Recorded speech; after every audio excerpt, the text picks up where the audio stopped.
अकबर के दरबार में एक विदेशी राजदूत आए। उन्होंने उपहार स्वरूप अकबर को एक सुनहरे पिंजरे में बंद हीरे जवाहरात से सजा हुआ एक खूबसूरत तोता भेंट किया। यह तोता कई भाषाएं बोल सकता था और गाना भी गा सकता था। अकबर तोते को देखकर बहुत खुश हुए। उन्होंने उसे अपने महल में रखवा दिया। हर रोज दरबारी तोते से बातें करने और उसका गुनगुनाना सुनने में महफिल जमाते। कुछ दिनों बाद एक दिन दरबार में तोता बिल्कुल चुप बैठा रहा। अकबर ने उससे बात करने की कोशिश की, लेकिन तोता कोई जवाब नहीं दे रहा था। अकबर परेशान हो गए। उन्होंने बीरबल को बुलाया और पूछा, बीरबल, यह तोता कुछ दिनों से बोलता क्यों नहीं है? क्या तुम जानते हो उसे क्या हो गया है? बीरबल ने तोते को ध्यान से देखा, फिर धीरे से उससे कुछ फारसी के शब्द बोले। तोता तुरंत ही फारसी में जवाब देने लगा। अकबर चौंक गए। उन्होंने पूछा, बीरबल, तुमने उससे क्या कहा और उसने क्या जवाब दिया? बीरबल ने मुस्कुराते हुए कहा, हुजूर, मैंने उससे पूछा कि उसे यहाँ कैसा लग रहा है। उसने जवाब दिया कि यह महल बहुत खूबसूरत है, लेकिन यहाँ के लोग उसकी भाषा नहीं समझते हैं, इसलिए वह अकेलापन महसूस कर रहा है। अकबर को एहसास हुआ कि उन्होंने अपनी गलती की है। उन्होंने तोते को सिर्फ एक खिलौने की तरह रख लिया। यह भूल गए कि वह एक संवेदनशील जीव है। अकबर ने तुरंत आदेश दिया कि दरबार में फारसी भाषा जानने वाले विद्वानों को बुलाया जाए। उन्होंने विद्वानों को तोते से बातचीत करने और उसकी देखभाल करने का आदेश दिया। कुछ ही दिनों में तोता दरबार में सभी से फारसी में बातें करने लगा। वह गाने भी गाता और दरबारियों का मनोरंजन करता। अब तोता खुश था और अकबर भी खुश थे। बाद में अकबर ने बीरबल से पूछा, बीरबल, तुमने कैसे पता लगा लिया कि तोता परेशान है? बीरबल ने जवाब दिया, हुजूर, एक बुद्धिमान पक्षी भी दुखी होता है जब उसे कोई नहीं समझता। मैंने देखा कि तोता उदास बैठा था और उसकी चोंच भी बंद थी। ये संकेत थे कि वह अकेलापन महसूस कर रहा है। अकबर ने सीखा कि हर जीव को सम्मान और देखभाल की जरूरत होती है। भाषा भले ही अलग हो, लेकिन प्यार और समझ हर दिल को छू लेती है। अकबर अपने सैनिकों के साथ युद्ध से लौट रहे थे। रास्ते में उन्हें एक जंगल पार करना पड़ा। जंगल के बीच में उन्हें एक अजीब सी आवाज सुनाई दी। यह आवाज किसी के जोर जोर से हंसने की सी थी। अकबर आवाज की तरफ जाने के लिए उत्सुक हो गए। उन्होंने अपने सैनिकों को आदेश दिया कि वे उनके साथ चलें। जल्द ही उन्हें एक पेड़ के नीचे एक गधा बंधा हुआ दिखाई दिया। गधे के पास एक सोने का थैला गिरा हुआ था और गधा उस थैले को देखकर जोर जोर से हंस रहा था। अकबर को यह दृश्य बहुत अजीब लगा। उन्होंने बीरबल की तरफ देखा और पूछा, बीरबल, यह गधा इतना क्यों हंस रहा है? बीरबल ने गधे और सोने के थैले को ध्यान से देखा। फिर उन्होंने मुस्कुराते हुए कहा, हुजूर, शायद यह गधा किसी बेवकूफ व्यापारी का है। वह व्यापारी सोना लेकर जा रहा होगा, लेकिन रास्ते में सोने का थैला खो बैठा होगा। अब गधा सोने को देखकर हंस रहा है क्योंकि उसे नहीं पता कि सोने की असलियत क्या है। अकबर को बीरबल की बात समझ में आ गई। उन्होंने सैनिकों को आदेश दिया कि सोने का थैला ढूंढ कर लाएं। सैनिकों ने जल्दी ही थैला ढूंढ लिया और उसे अकबर के पास ले आए। अकबर ने थैला खोला और उसमें से मुहर लगे हुए कई सोने के सिक्के निकाले। उन्होंने सिक्कों पर लगी मुहर को देखा। यह मुहर एक पास के गांव के एक व्यापारी की थी। अकबर ने तुरंत आदेश दिया कि उस गांव के व्यापारी को ढूंढकर उनके पास लाया जाए। थोड़ी देर बाद व्यापारी दरबार में हाजिर हुआ। वह बहुत परेशान था और सोने का थैला खोने की बात बता रहा था। अकबर ने व्यापारी को सोने का थैला वापस लौटा दिया। व्यापारी खुशी से झूम उठा और अकबर का धन्यवाद किया। बाद में अकबर ने बीरबल से पूछा, बीरबल, तुमने कैसे पता लगा लिया कि सोना खोने वाला व्यापारी कौन होगा? बीरबल ने जवाब दिया, हुजूर, सोने पर लगी मुहर ही सब कुछ बता रही थी। इसलिए मैंने सोचा कि मुहर वाले गांव से ही व्यापारी को ढूंढना चाहिए। अकबर ने बीरबल की सूझबूझ की तारीफ की। उन्होंने सीखा कि चीजों को ध्यान से देखने और सही सवाल पूछने से ही किसी भी समस्या का समाधान निकाला जा सकता है। कभी कभी स्पष्ट संकेतों पर ध्यान देना ही काफी होता है। ऐसी कहानी और सुनने के लिए डिस्क्रिप्शन में व्हाट्सएप ग्रुप मिलेगा, वहां आप जुड़ सकते हैं, जहां आपको ऐसी ढेर सारी कहानियां सुनने को मिलेगी। अकबर के दरबार में एक पेचीदा मामला आया। 2 किसान अकबर के सामने खड़े थे। उनमें से एक किसान का कहना था कि दूसरे किसान ने उसकी गाय चुरा ली है। पहला किसान रोते हुए कह रहा था, हुजूर, मेरी गाय ही मेरी सारी दौलत है, उसके बिना मेरा परिवार भूखा मर जाएगा। दूसरे किसान ने उसे चुरा लिया है। दूसरा किसान बेगुनाही का दावा कर रहा था। वह कह रहा था, हुजूर, मैं बेगुनाह हूँ, मेरे पास पहले से ही 4 गायें हैं, मुझे और गाय की जरूरत ही क्यों पड़ेगी। अकबर दोनों किसानों की बात सुनकर परेशान हो गए। उन्हें समझ नहीं आ रहा था कि किसानों में से कौन सच बोल रहा है और कौन झूठ। उन्होंने बीरबल की तरफ देखा। बीरबल ने दोनों किसानों को ध्यान से देखा। फिर उन्होंने अकबर से पूछा, हुजूर, क्या आप दोनों किसानों को कल फिर दरबार में आने का आदेश दे सकते हैं? उन्हें यह भी कहें कि वे अपनी अपनी गायों को भी साथ लेकर आएं। अकबर ने बीरबल की बात मान ली। दूसरे दिन दोनों किसान अपनी अपनी गायों को लेकर दरबार में हाजिर हुए। बीरबल ने दोनों गायों को ध्यान से देखा। फिर बीरबल ने एक गाय के बगल में खड़े पहले किसान से पूछा, यह गाय तुम्हारी है? पहला किसान घबरा गया। वह हकलाते हुए बोला, जी हाँ हुजूर, यह मेरी ही गाय है। बीरबल ने मुस्कुराते हुए कहा, मुझे नहीं लगता। देखो, यह गाय तुम्हारी दूसरी गाय से काफी अलग दिखती है, तुम झूठ बोल रहे हो। पहला किसान सन्न रह गया। उसने अपना गुनाह कबूल कर लिया और बताया कि उसने दूसरे किसान पर झूठा इल्जाम लगाया था। दरअसल वह अपनी खुद की एक गाय खो बैठा था और उसने सोचा कि दूसरे किसान की गाय चुराकर वह अपनी कमी पूरी कर लेगा। अकबर ने सच्चे किसान को उसकी गाय वापस दिलाई और झूठ बोलने वाले किसान को दंड दिया। उन्होंने बीरबल की सूझबूझ की तारीफ की। बाद में अकबर ने बीरबल से पूछा, बीरबल, तुमने सिर्फ गायों को देखकर ही कैसे पहचान लिया कि पहला किसान झूठ बोल रहा है? बीरबल ने जवाब दिया, हुजूर, मैंने गौर किया कि दूसरी गायों के बछड़े उनके पास थे, लेकिन पहले किसान के पास उसकी गाय का बछड़ा नहीं था। चोर किसी जानवर का बछड़ा नहीं चुराता। अकबर ने सीखा कि जल्दबाजी में फैसला नहीं लेना चाहिए। हर मामले की गहराई तक जांच करनी जरूरी होती है। सही फैसला लेने के लिए सूझबूझ और सतर्कता बहुत जरूरी है। एक दिन अकबर को अपने दूर के रिश्तेदार चचा जान की खबर मिली। चचा जान एक अमीर व्यापारी थे और उन्होंने अकबर को एक खत लिखा था। खत में उन्होंने लिखा था कि वह बहुत बीमार हैं और अपने पीछे जो अनमोल खजाना है उसे वह अकबर को सौंपना चाहते हैं। अकबर को थोड़ा संदेह हुआ। उन्होंने बीरबल को बुलाया और चचा जान के खत के बारे में बताया। बीरबल ने खत पढ़ा और सोचने का नाटक किया।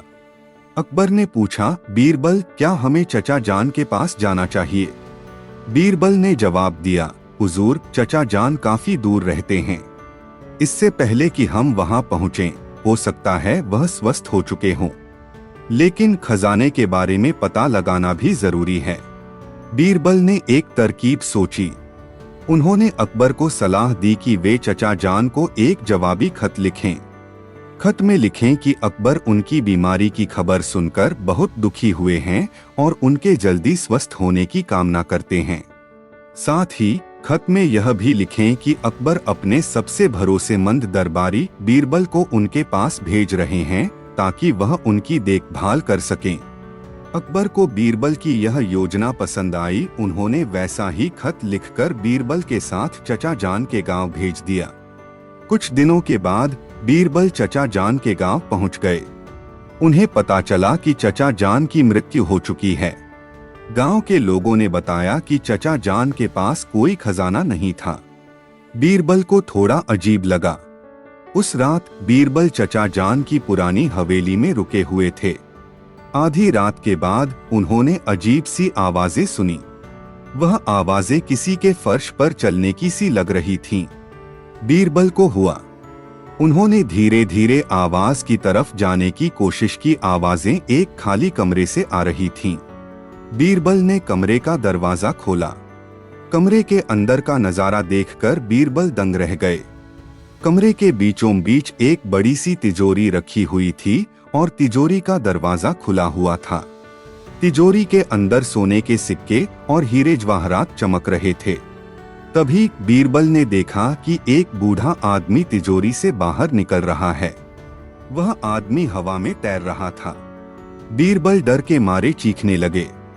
आदमी बीरबल की तरफ घुमा और बोला, मत डरो बीरबल, मैं चचा जान की आत्मा हूँ। मैं तुम्हें अपना खजाना सौंपना चाहता हूँ। मैं चाहता था कि मेरा खजाना अच्छे हाथों में जाए। बीरबल थोड़े शांत हुए। उन्होंने चचा जान की आत्मा को धन्यवाद दिया और खजाना अपने कब्जे में ले लिया। सुबह होते ही बीरबल गांव वालों को इकट्ठा किया। उन्होंने उन्हें बताया कि रात में उन्हें चचा जान की आत्मा दिखाई दी थी और उसने उन्हें खजाना सौंपा था। गांव वाले बीरबल की बात सुनकर हैरान रह गए। बीरबल खजाना लेकर अकबर के दरबार में वापस आए। उन्होंने अकबर को सारा मामला बताया। अकबर भी यह सुनकर चौंक गए। बाद में अकबर ने बीरबल से पूछा, बीरबल, तुम वाकई चचा जान की आत्मा से मिले थे? बीरबल ने मुस्कुराते हुए कहा, हुजूर, मैं किसी आत्मा से नहीं मिला। दरअसल रात में मैंने कमरे की जमीन पर चमकती हुई चीजें देखी। मुझे एहसास हुआ कि वहां कोई चीज छिपाई गई है। मैंने जमीन खोदकर तिजोरी ढूंढ निकाली। चचा जान शायद इसलिए किसी को खजाने के बारे में नहीं बताना चाहते थे क्योंकि वह खजाना किसी गलत काम से कमाया हुआ होगा। इसलिए उन्होंने मुझे खजाना सौंपने के लिए भूत का नाटक किया होगा। अकबर को बीरबल की सूझबूझ पर गर्व हुआ। उन्होंने चचा जान के खजाने को सरकारी खजाने में जमा कर दिया और गांव वालों की भलाई के लिए कुछ धन निकालने का आदेश दिया। इस कहानी से अकबर ने सीखा कि हर चीज के पीछे कोई न कोई तर्क होता है। हमें किसी भी बात को बिना सोचे समझे नहीं मान लेना चाहिए। समस्या को सुलझाने के लिए सूझबूझ और जांच पड़ताल बहुत जरूरी है। अकबर को पूरे राज्य में घूमना और अपने लोगों से मिलना बहुत पसंद था। एक दिन वह कुछ सैनिकों के साथ एक छोटे से गांव में पहुंचे। वह गांव के बाजार में घूम रहे थे कि उन्हें एक दुकान पर बहुत भीड़ लगी दिखाई दी। अकबर उस दुकान पर पहुंचे और देखा कि दुकानदार कपड़े बेच रहा है। लोग उसके कपड़ों की खूब तारीफ कर रहे थे। अकबर ने भी एक कपड़ा पसंद किया और दुकानदार से उसकी कीमत पूछी।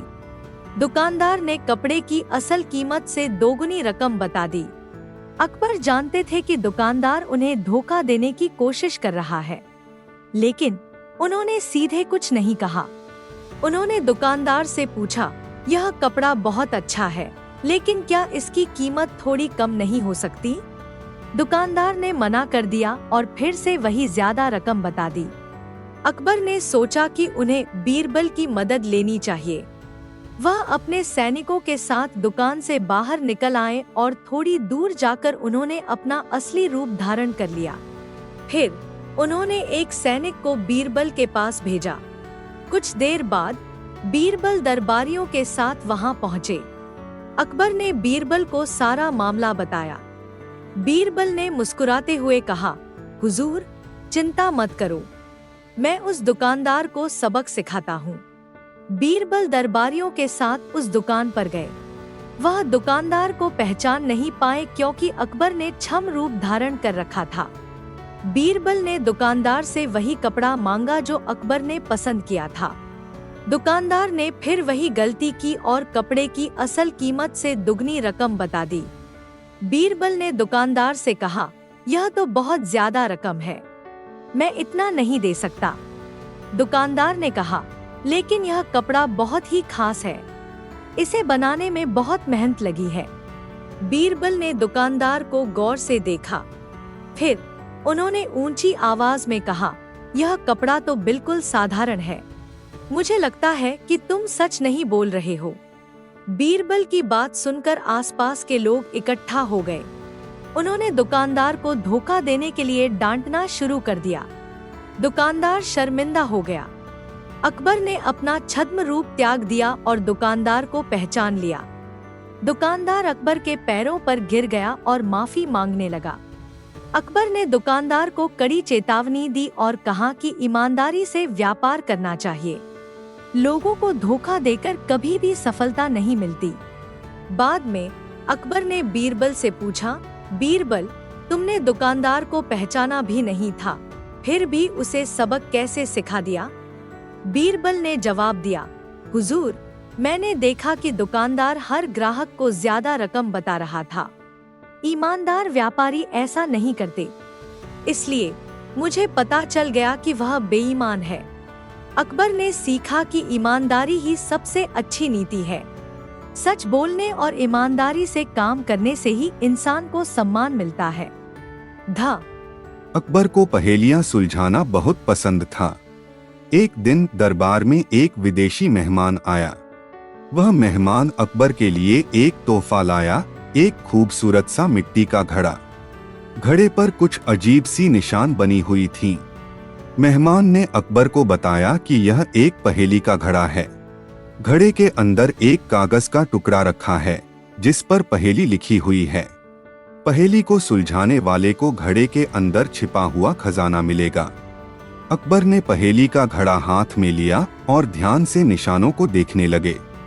उन्होंने दरबार के विद्वानों को भी बुलाया और उनसे पहेली सुलझाने में मदद मांगी, लेकिन कोई भी विद्वान पहेली का मतलब नहीं समझ सका। कुछ दिन बीत गए। अकबर हर रोज घड़े को देखते और सोचते रहते कि पहेली का राज क्या होगा। आखिरकार उन्होंने बीरबल को बुलाया। अकबर ने बीरबल को घड़ा दिखाया और कहा, बीरबल, क्या तुम इस पहेली को सुलझा सकते हो? बीरबल ने घड़ा ध्यान से देखा, फिर वह मुस्कुराए और बोले, हुजूर, मुझे लगता है कि मैंने पहेली का राज समझ लिया है। अकबर खुश हो गए। उन्होंने बीरबल से जल्दी से जवाब देने के लिए कहा। बीरबल ने कहा, हुजूर, पहेली यह नहीं कहती कि घड़े के अंदर कोई खजाना है। पहेली यही कहती है कि घड़ा ही खजाना है। अकबर चौंक गए। उन्होंने घड़े को फिर से गौर से देखा। घड़ा वाकई बहुत खूबसूरत और मजबूत मिट्टी से बना हुआ था। शायद यही उसकी असल खूबी थी।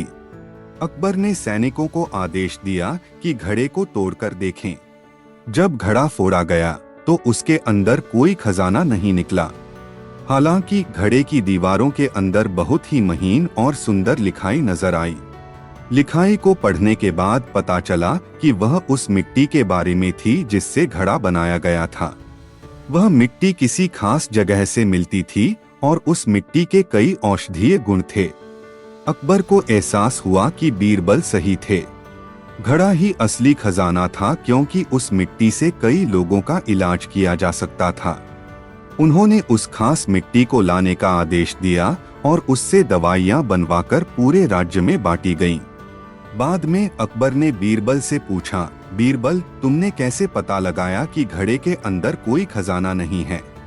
बीरबल ने जवाब दिया, हुजूर, पहेली के घड़े पर बनी निशानों को ध्यान से देखने पर पता चला कि वे निशान उस खास मिट्टी को दर्शाती हैं। इसलिए मुझे एहसास हुआ कि असली खजाना घड़ा खुद ही है। अकबर ने सीखा कि चीजों को हमेशा उनके बाहरी रूप से नहीं आंकना चाहिए। कभी कभी असली खजाना हमारे सामने ही होता है, बस उसे पहचानने की जरूरत होती है।